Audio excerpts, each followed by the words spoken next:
দেখো আমি এখানে 1 কেজি মাংস নিয়েছি, মুরগির মাংস 1 কেজি নিয়েছি। আজ আমি বানাবো বাংলাদেশি স্টাইলে মাংস। তোমরা পারলে আরো বড় বড় পিস করতে পারো, কিন্তু আমাদের বড় পিস খুব একটা পছন্দ করে না বলে আমি মিডিয়াম সাইজের পিস করেছি। দেখছো, ছোটা ধুয়ে পরিষ্কার করে নিয়েছি। এখানে আমি হলদি দিচ্ছি 1 চামচ। এখানে ঝালের জন্য 2 চামচ লঙ্কা, 2 চামচ লঙ্কা, স্বাদ মতো নুন,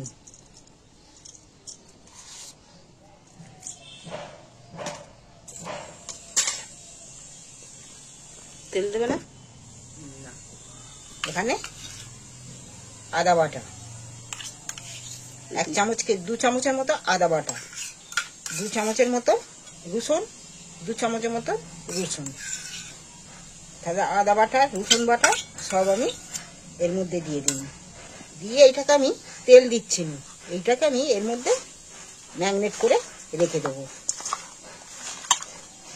এই ম্যাগনেট করে ম্যাগনেটটা আমি মাখাতে মাংসটা ম্যাগনেট করে রাখতে তোমাদেরকে বলছি, যারা নতুন আছো চ্যানেলটা আমার সাবস্ক্রাইবার করে রেখো। বাংলাদেশি স্টাইলের রান্না দেখো, তেল এতে দিনুনি, কিন্তু তেল জবে রান্না হবে। আমি এটাকে চাপা দিয়ে রাখছি 8 ঘন্টার মতো। উনুন জেলে কড়া বসিয়ে দিয়েছি, কড়ায় আমি তেল ঢেলে দিচ্ছি।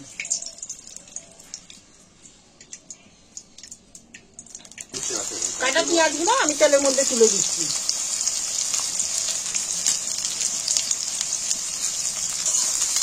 পেঁয়াজটা যে তেলের মধ্যে দিয়েছি, ভালো করে আমি লাল করে ভেজে নেবো। একটু জোর জাল দিয়ে ভেজে নেবো। পেঁয়াজটা নাড়াচাড়া করতে কিন্তু লাল লাল হয়ে এসছে। পেঁয়াজটা আলাদা ভেজে নিই, লাল করে ভেজে নিই। এই বাংলাদেশি স্টাইলে রান্না করতে গেলে পেঁয়াজ আগে ভেজে তুলে নিতে হবে। ম্যাগনেটটাও মশলা করে রাখবো, আর এই পেঁয়াজটাও ভেজে তুলে নিচ্ছি। দেখো লাল হয়ে গেছে। এবার আমি তেল ঝরিয়ে পেঁয়াজটা তুলে নেব। তেল একটু ঝাড়িয়ে তুলে দেব।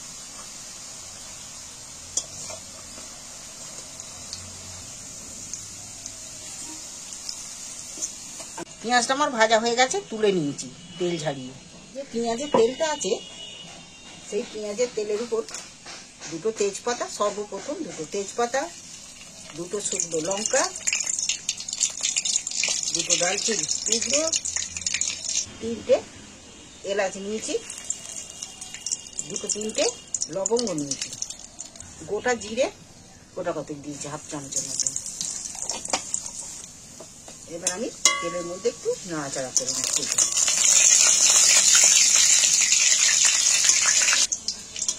দেখো ভাজা হয়ে গেছে, লঙ্কাগুলোরও কালার পাল্টে গেছে, আর সেন্টও উঠে গেছে।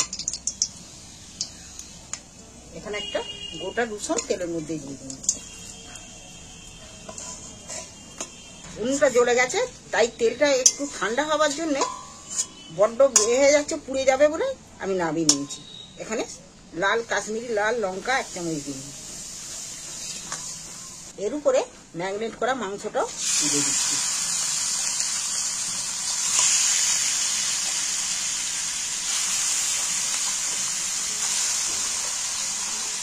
ফের আমি উনুনে কড়া বসিয়ে দিয়ে এইবার আমি নাড়াচাড়া করে নিই। মাংসটাকে নেড়ে কষিয়ে নেব।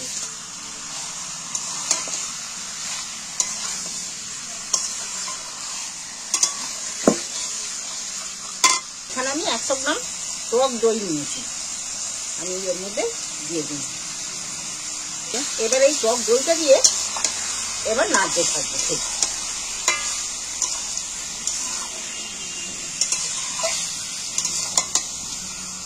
এই বাংলাদেশি এই স্টাইলে রান্না করতে গেলে রান্না করে একবার খেয়ে দেখবি।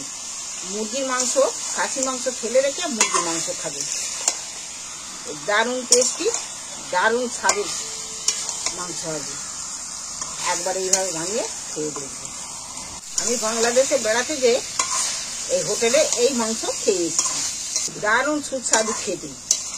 আমি বলি সেই হোটেলের সঙ্গে যে রাঁধুনি যে আমি আর এরকম ইউটিউব রান্না আছে, তাহলে কিভাবে রান্নাটা করেছো আমাকে একটুখানি বলো, কি মশলা দিয়েছে,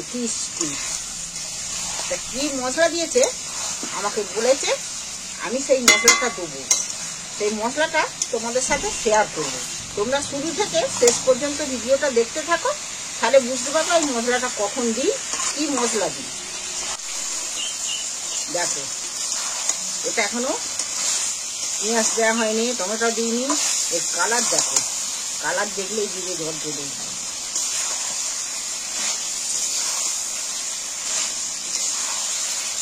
নাড়তে নাড়তে অনেকটা হয়ে গেছে। এবার আমি দুটো মাঝারি সাইজের টমেটো ওকে দিয়ে দিচ্ছি। এইভাবে নাড়তেই থাকতে হবে।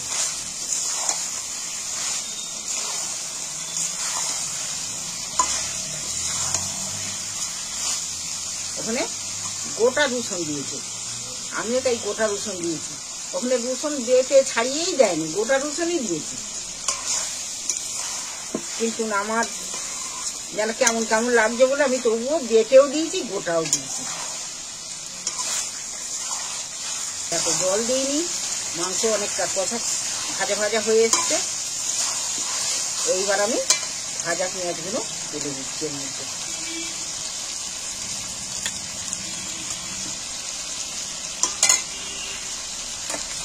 এইবার আমি নাড়াচাড়া করছি, পেঁয়াজগুলো এর সাথে মিক্সড করে দিচ্ছি।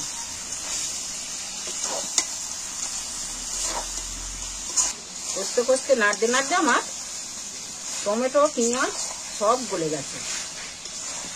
এবারে মাংসটা আরো একটু ভালো সেদ্ধ হওয়ার জন্য, মাংস মোটামুটি সেদ্ধ হয়ে গেছে, দেখছো মাংস নরম হয়ে গেছে, সেদ্ধ হয়ে গেছে। কিন্তু তবুও মশলাটা সেদ্ধ হওয়ার জন্য আমি একটু সাইড দিয়ে জল দিয়ে দিচ্ছি।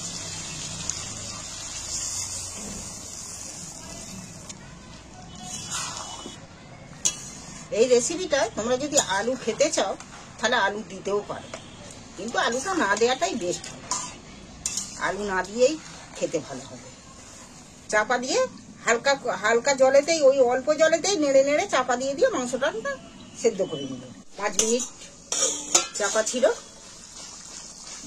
দেখো মাংস আমার একদম পুরো পারফেক্ট হয়ে গেছে। এর থেকে আর জুস আর মারগুলি কষা কষা মতো হয়ে গেছে, দেখছো। এই সব শেষে তোমাদের যে বলেছিল একটা গোপন মশলা, সেই মশলা হচ্ছে এইটা, জায়ফল আর জয়িত্রী ভেজে গুঁড়িয়ে রাখা আছে। আমি সেই মশলাটা দিয়ে দিচ্ছি একটু ছড়িয়ে পড়তে। এই একটুখানি সামান্য মশলাতেই এই রেসিপির স্বাদ গন্ধ দুটোই আলাদা হয়ে যাবে।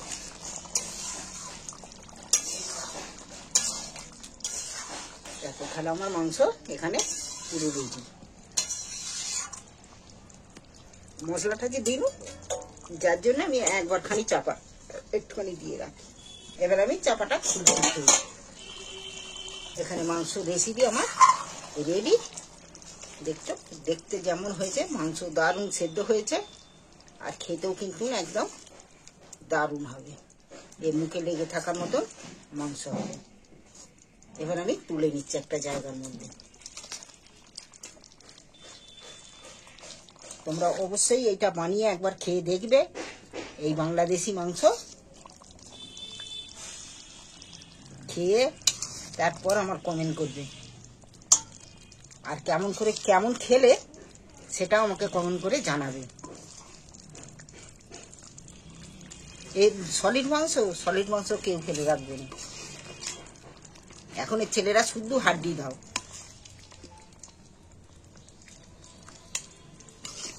এ সলিড মাংস খেতে চায়নি, এ সলিড মাংস চেটে পুটে খেয়ে নেবে।